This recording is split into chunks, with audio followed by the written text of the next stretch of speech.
Hello students, आप सभी को सारण क्लासेज की तरफ से राम राम। स्टूडेंट्स, अगर आपने अभी तक सारण क्लासेस को सब्सक्राइब नहीं किया है तो प्लीज़ सब्सक्राइब करें। आज की हमारी जीके की क्लास रहेगी।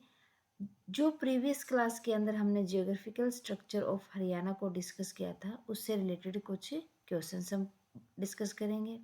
अगर आपने अभी तक प्रीवियस क्लास को नहीं देखा तो प्लीज़ प्लेलिस्ट में जाके प्रीवियस क्लास को देख ले पहले। करते हैं आज के क्वेश्चन स्टार्ट। हम आपसे पूछा जाता है कई बार कि जो शिवालिक की पहाड़ियाँ होती है वो कौन से राज्यों के भाग होती हैं, मतलब कौन से राज्यों के अंदर स्थित होती हैं। आपसे पूछा गया है शिवालिक की पहाड़ियाँ। शिवालिक की पहाड़ियाँ कौन से राज्यों के भाग हैं? कौन कौन से राज्यों के भाग हो जाते हैं? पंचकुला, यमुनानगर व अंबाला के उत्तर पूर्वी भाग, अंबाला के उत्तर पूर्वी भाग में, पूर्वी भाग।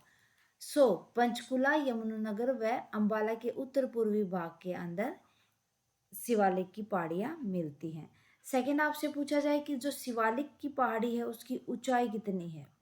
अगर शिवालिक पहाड़ी की ऊंचाई की बात की जाए तो वो 900 मतलब 900 से मीटर से लेके 2300 मीटर तक है।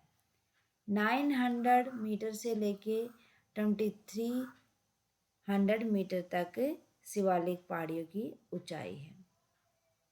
आपसे पूछा जाए हरियाणा की सबसे ऊंची पहाड़ी कौन सी है।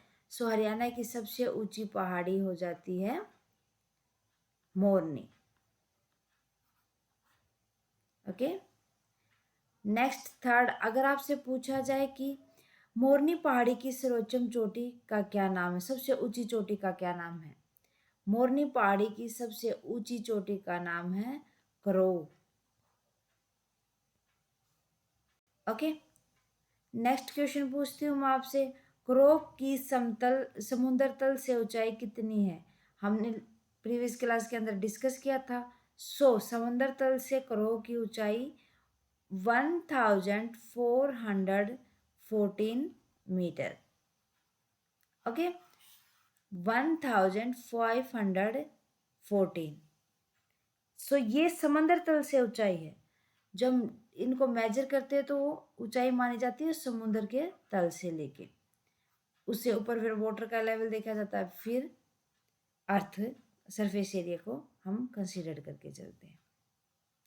नेक्स्ट आपसे पूछ लेता है कई बार कि जो गिरिपाद है, गिरिपाद मैदान कौन से होते हैं। गिरिपाद मैदान कौन से होते हैं और कहाँ पर स्थित होते हैं। कौन से, हमने बता दिया था कि गिरिपाद के जो मैदान होते हैं वो हमारे जो शिवालिक के दक्षिण में 25 किलोमीटर चौड़ी पट्टी है वहां पर स्थित होते हैं। कौन से एरिया में थे वो? शिवालिक के दक्षिण में। आपसे पूछा जाएगा कि कौन से क्षेत्र के अंदर है, तो वो दक्षिण के अंदर है। ओके, दक्षिण भाग में। आपसे पूछ रहे थे कि जो गिरिपाद मैदान है उनकी ऊंचाई कितनी होती है। हमने प्रीवियस क्लास के अंदर पढ़ा था, उनकी ऊंचाई 300 से लेके 375 मीटर तक होती है। आपसे पूछे कि ये ढाल कौन सी दिशा में होता है गिरिपाद क्षेत्र का। गिरिपाद क्षेत्र का ढाल हमेशा उत्तर पूर्व से लेके दक्षिण पश्चिम तक मीन्स पूर्व से लेके पश्चिम तक। आपसे पूछे कि जो जलोढ़ मैदान है उसमें वह कौन सी दो नदियों के मध्य में विस्तृत है। वो था हमारा यमुना और घंगर। कौन सा? यमुना व घंगर। ये था हमारा कि जो जलोढ़ मैदान है वो जो दो नदियों के बीच में विस्तृत है। वो आपसे पूछ लेता कई बार कि जो ऊंची भूमि होती है जलोढ़ की, उसे क्या कहा जाता है। जलोढ़ की ऊंची भूमि को। सो जलोढ़ की ऊंची भूमि को कहा जाता है बांगर। जो ऊंचाई वाला एरिया होता है उसको बांगर कहा जाता है। समुद्र तल से इसकी ऊंचाई पूछा जाए तो ये 220 से लेके 280 मीटर तक इसकी ऊंचाई है। ओके, आपसे फिर पूछा जाता है कि जो बाढ़ का मैदान हुआ कौन कौन से जिलों में फैला हुआ है। बाढ़ का मैदान हमने पहले पढ़ा था लास्ट क्लास के अंदर। सो बाढ़ का मैदान फरीदाबाद, यमुनानगर, सिरसा व फतेहाबाद जिले में।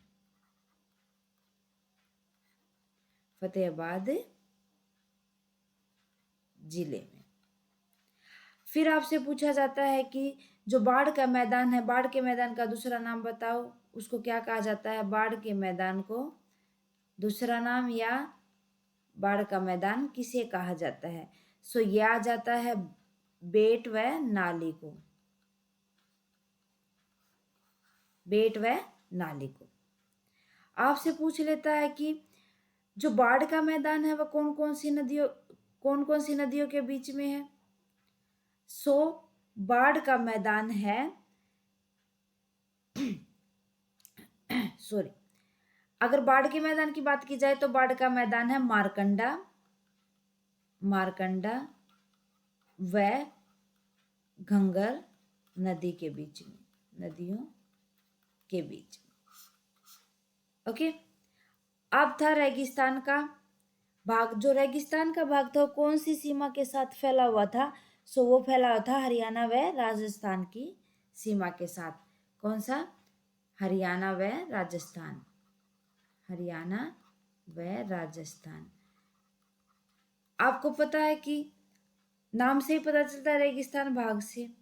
ओके, फिर आपसे पूछ लेता है कि बावड़े किसे कहते हैं।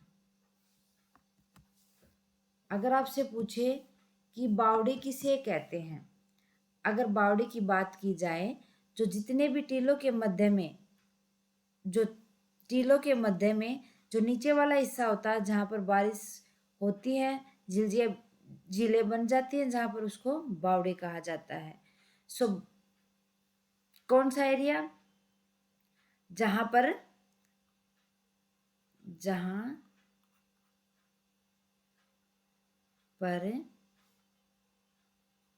टीलों के मध्य निम्न स्थल में ताल को बावड़ी कहा जाता है। ओके, सो बावड़ी किसे कहते हैं हम? जो टीलों के मध्य का स्थान होता है उसे। शुष्क पहाड़ियां कहाँ पर मिलती हैं? शुष्क पहाड़ियां राजस्थान में मिलती हैं।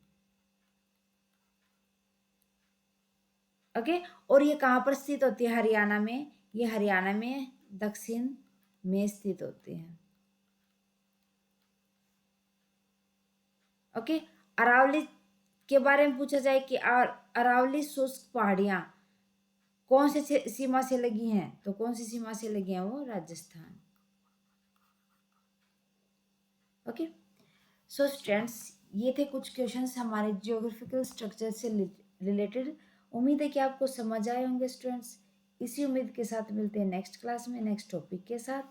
स्टूडेंट्स, अगर आपने अभी तक सारण क्लासेस को शेयर नहीं किया तो प्लीज़ क्लासेस को शेयर करें, ताकि जिस तरीके से आपको क्लासेस मिलती हैं अदर स्टूडेंट्स को भी मिल सके।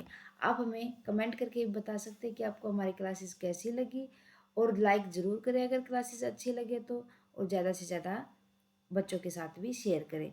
स्टूडेंट्स, आपकी कोई क्वेरी है उसको भी आप कमेंट बॉक्स में लिख दें, जितना जल्दी पॉसिबल होगा मैं सॉल्यूशन दूंगी आपको। So thank you for watching students.